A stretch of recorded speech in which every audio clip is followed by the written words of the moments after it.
मुझे जो अपने बारे में बताया, 2008 में इन्होंने 10th की परीक्षा दी दोस्तों। ये 10th की परीक्षा में फेल हो गई। वहां से इन्होंने अपना गेम की शुरुआत की 2009 में शुरुआत करके ये नेशनल गेम्स में खेले, और उसके बाद में इनके साथ इंजरीज वगैरह, वो सारी संघर्ष की कहानी ये बताएंगे। मैं इनके लिए एक ही बात कहना चाहता हूं दोस्तों, कि खोकर पाने का मजा ही कुछ और है, खोकर पाने का मजा ही कुछ और है, रोकर मुस्कुराने का मजा ही कुछ और है। हार तो जिंदगी का हिस्सा है मेरे दोस्त, हारने के बाद जीत के मजा ही कुछ और है। क्या बात है, होनी चाहिए जोरदार तालियां। के समान बुजुर्ग, मेरी माताएं एवं मेरे दोस्त, मैं आप सभी को तहे दिल से शुक्रिया अदा करता हूँ। SKS परिवार की तरफ से मुझे यहाँ इनवाइट किया, निमंत्रण किया, और मैं तहे दिल से शुक्रिया अदा करता हूँ मेरे बड़े भाई डॉक्टर रावत जी का, नीलकंठ रावत जी का, जो मेरे साथ आए और मुझे लेके आए, उन्होंने इनवाइट किया है। दोस्तों, मैं इतना ज़्यादा तो आपको स्पीच दे नहीं पाऊंगा, लेकिन मैं मेरे खुद के बारे में बताऊंगा तो उससे आप बहुत कुछ सीख जाओगे। ये जीवन है जो बड़ा संघर्ष से है, और मेरी सारी बातें होंगी मेरी युवा पीढ़ी के लिए। ये जीवन बहुत बड़ा संघर्ष है। जिस टाइम अपन जन्म लेते हैं तभी से संघर्ष स्टार्ट हो जाता है। जब तक हम रोते नहीं हैं तो हमारी माँ भी दूध नहीं पिलाते बोलते हैं।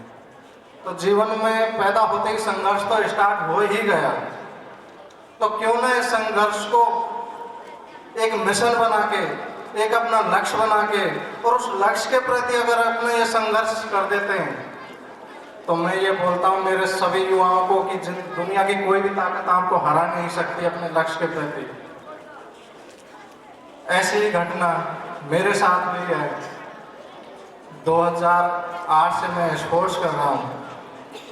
मैं पढ़ने में आपके बराबर इंटेलिजेंट नहीं था, बट हर स्टूडेंट के अंदर, हर बच्चे के अंदर कोई न कोई क्वालिटी होती है, चाहे वो पढ़ाई की हो, चाहे वो खेल की हो, चाहे वो अच्छे राजनेता बनने के गुण हो, उसके अंदर कोई न कोई उसके अंदर योग्यता होती है। बस उसे परखने की एक अच्छे गुरु की योग्यता होनी चाहिए, अच्छे गुरु के पास जाना चाहिए। 2008 से मैं जब स्पोर्ट्स कर रहा था, उस टाइम मैं 2009 में 10th में था, तो मैं 10वीं में फेल हो गया था, और मेरे जो परिवार के सभी मेरे भाई थे, चाचा ताऊ के सभी पास हो गए, मैं फेल हो गया था। मैं आपके लिए 98% जो देख रहा हूँ, तो मैं तो ये सोच रहा था बैठा बैठा कि इतने में तो मैं 3 बार पास हो जाता। पता नहीं इतना आप कैसे बना लेते हो, मेरे तो खुद के समझ में नहीं आ रहा। और मैं बहुत बहुत श्री रामनिवास जी को धन्यवाद देना चाहूँगा कि आप इतना, ये जो मैं बोर्ड लगे हुए देख रहा हूँ, मैं तो ये सोच रहा हूँ कि मैं तो पहली बार इतना बढ़िया स्कूल देख रहा हूँ जिसमें 90 से सारे 90 से ऊपर ही दिख रहे हैं।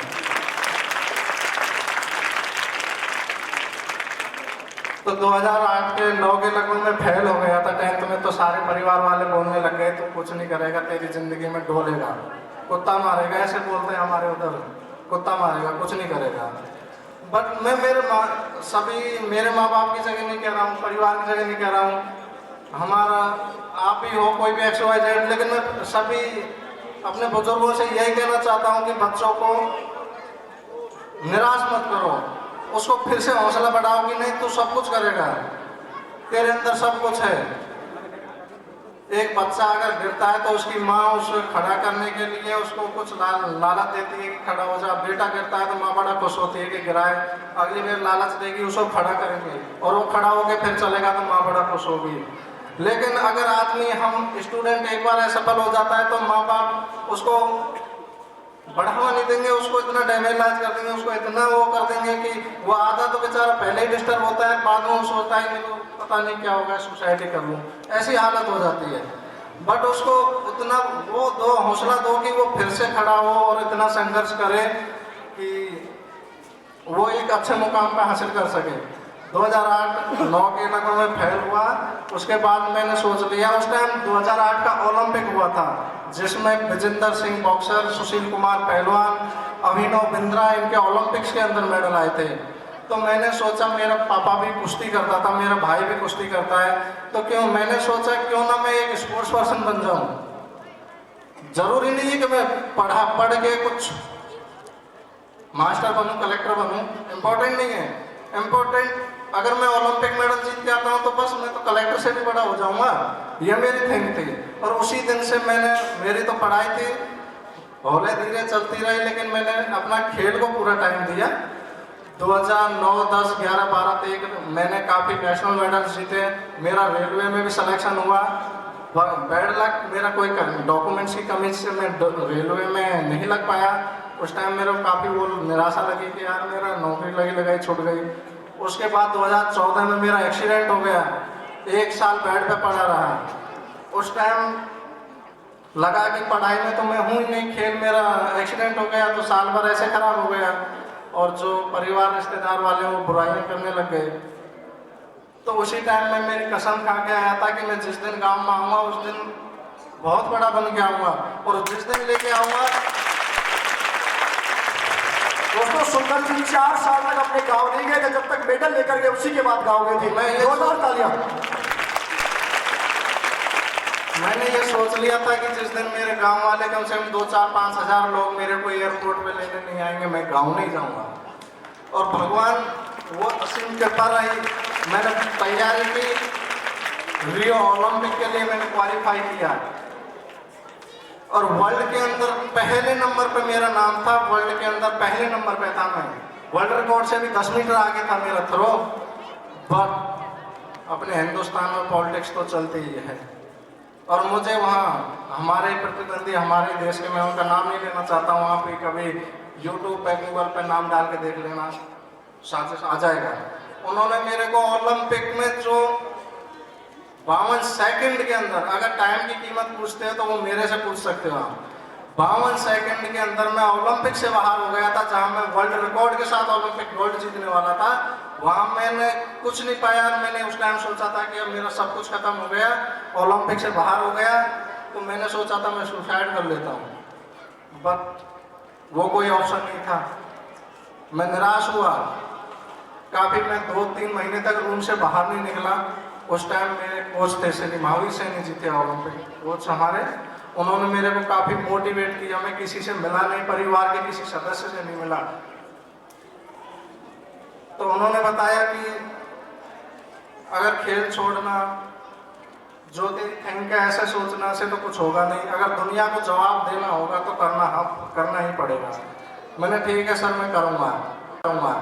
और उन्होंने जेवलिन छोड़ के जेवलिन, शॉटपुट, डिस्कस तीनों इवेंट्स के अंदर मेरे को ट्रेनिंग कराई। और 2017 में दुबई के अंदर वर्ल्ड गेम्स थे, लंदन में वर्ल्ड चैंपियनशिप थी, उसके अंदर मैंने 3 गोल्ड मेडल जीते थे और हिंदुस्तान का पहला ऐसा प्लेयर बना था जो 3 मेडल एक साथ जीत आया था। उसके बाद बर्लिन वर्ल्ड गेम्स हुए, पेरिस वर्ल्ड गेम्स हुए, अभी इंडोनेशिया जकार्ता में एशियन गेम्स हुए, सभी के अंदर मेरे 2-2, 3-3 मेडल हैं। और मेरा टारगेट अभी खत्म नहीं हुआ, क्योंकि जो मेरा सपना देखा था मैंने वो ओलंपिक का देखा था। वर्ल्ड चैंपियन तो मैं बना, लेकिन टारगेट था मेरा ओलंपिक गोल्ड और वो टारगेट मेरा होगा अगर ईश्वर ने मेरा साथ दिया, आपकी सबकी दुआएं रही तो 2020 के ओलंपिक में।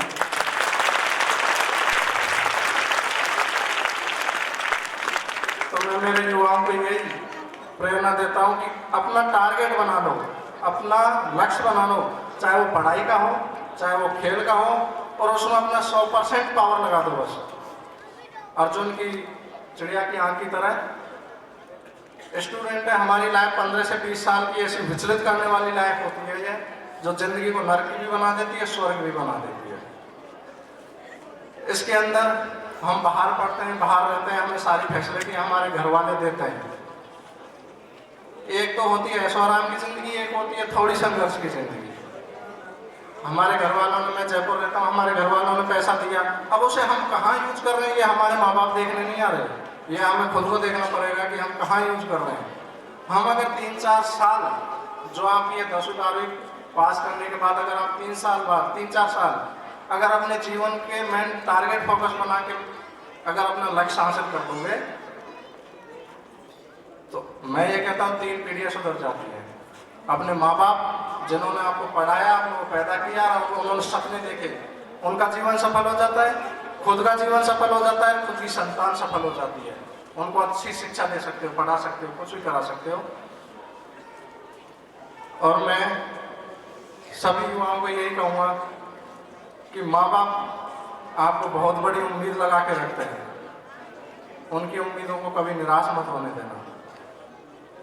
क्योंकि मेरी माँ थी, जब मेरे चाचा था, मौसी, कोई भी हो XYZ रिश्तेदार, जब ये कहते थे कि ये इसका लड़का तो ऐसे डोल रहा है, कुछ नहीं करेगा, हमारे तो लग गई, ये करेगा, वो अकेली बैठ बैठ के रोती थी। और उसी टाइम मेरे को ऐसी घृणा हो गई थी उस घर से। और मैं उनको धन्यवाद देना चाहता हूँ मेरे परिवार वालों को कि और उन्होंने ऐसे कड़वे शब्द बोले और वो मेरे अंदर इतनी तरह से उतर गए थे कि अगर मैं कुछ करके आऊँगा तो ही घर आऊँगा, नहीं आऊँगा। इसलिए बात को पकड़ो, दुनिया मजे लेती है, मजे लेती रहेगी, जिंदगी है, इसमें मजे लेने के लिए मौका मत दो। ये टाइम आपका है, अगर आप मौका दोगे तो जिंदगी में आप मजे बन के, दुनिया मजाक बना के रख देगी। अगर आप सफल हो गए तो वही दुनिया आपको सलाम ठोकेगी, ये मैं वादे के साथ कहता हूँ। और मैं प्रैक्टिकल देख रहा हूँ, जो दुनिया मेरे को उल्टा सुल्टा भी बोलती थी, आज वो खुद गांव में अगर निकलते हैं, बाहर जाते हैं तो कहते हैं सुंदर मेरा भाई है, मेरा परिवार का है, मेरा चाचा है, मेरा ताऊ, कुछ भी कहते हैं। और कल तक वो बुराई करते थे। इसलिए अपना ऐसा बनाओ, अपने आप को ऐसा बनाओ कि अपने माँ बाप भी कहीं जाए। आपको माँ बाप से कुछ नहीं चाहिए, आपसे पैसा धन दौलत कुछ नहीं चाहिए, माँ बाप से बगैर, माँ बाप को इतना ही चाहिए, अगर कहीं जाए तो ये कहते हैं कि ये सुंदर सिंह का बाप है, ये सुंदर सिंह की माँ है, बस उस दिन उसका सारा सब कुछ पूरा हो जाता है। आपको वो पैसे लेने के लिए इंतजार नहीं करते कि मुझे 10,000 रुपये महीना दर में महीने निकालूंगा। लेकिन आप जिस दिन अच्छे सफल हो जाओगे और माँ बाप को अपनी बेटी की नाम से अगर पहचान मिल जाती है, वो बहुत बड़ी उपलब्धि होती है अपने माँ बाप के लिए। और मैं अपने माँ बाप को यही बोलना चाहता हूँ, एक छोटी सी बात कहूँगा मैं आपके बीच में। पहले सर्कस चला करते थे, तो सर्कस के अंदर शेर रखते थे, तो गवर्नमेंट ने कहा कि जानवरों को प्रताड़ित किया जा रहा है, इसलिए सर्कस में जानवरों को रखना अलाउ नहीं है। तो सर्कस वालों ने सोचा कि ये शेर यहाँ पर रह रहे हैं, इनको डेली का 10 किलो 20 किलो मांस लाना पड़ता है, तो क्यों ना इनको जंगलों में छोड़ा है। तो वो 10-15 साल बाद उनको जंगलों में छोड़ के आ गए थे। एक दिन सर्कस वालों के सप्ते भर बाद में सोचा कि आज हम हमारे शेरों को देख के आते हैं, और वो जंगल में जाके देखा तो शेरों को कुत्ते खा गए, भेड़िए खा गए। क्यों? क्योंकि शेरों का जो टैलेंट था शिकार करने का, उसे तो वो भूल गए थे, क्योंकि उनको बना बनाया मीट मिल जाता था ना मांस सर्कस में। और जो जंगल में भूखे भेड़िए थे, कुत्ते थे, वो भूखे मरते हुए उन शेरों पे हमला करके उन शेरों को खा गए। तो ये मैं मेरे बुजुर्गों को बोलना चाहता हूँ कि इतना बड़ा बैंक बैलेंस अपने संतान को मत दो, उनको इतना शिक्षा दो, उनको बैंक बैलेंस की जरूरत नहीं है, क्योंकि वो बैंक बैलेंस इकट्ठा होने पर वो सर्कस के शेर बन जाते हैं। एक तो होता है जमीन लेवल से ऊपर जाना, अगर स्टूडेंट को फैसिलिटियाँ दो, पढ़ाई दो, लेकिन बैंक बैलेंस के आश्वासन मत दो कि मेरे पास इतना है, कि मेरे पास कुछ नहीं है। अगर आपको फैसिलिटी दे सकता हूँ तो पढ़ाई के लिए दे सकता हूँ और खुशी के लिए दे सकता हूँ। और मेरे युवाओं को ये कहूँगा, माँ बाप की रिस्पेक्ट करो, अपने गुरु की रिस्पेक्ट करो। गुरु ने जो बोल दिया करना है तो करना है, चाहे वो मेरा मरना ही क्यों ना पड़े उसके अंदर।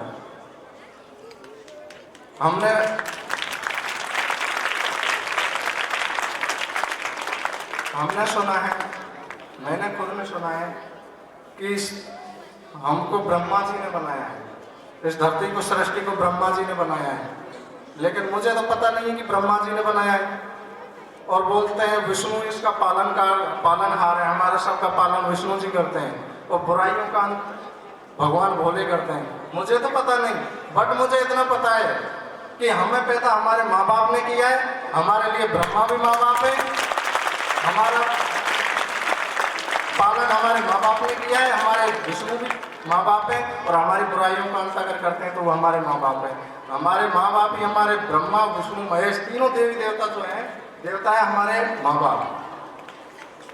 मैंने बहुत से स्टूडेंटों को देखता हूँ, तिलक छापे लगा के मंदिर में ढोक देते हैं, उपवास रखते हैं और अपने माँ बाप को गाली देते हैं।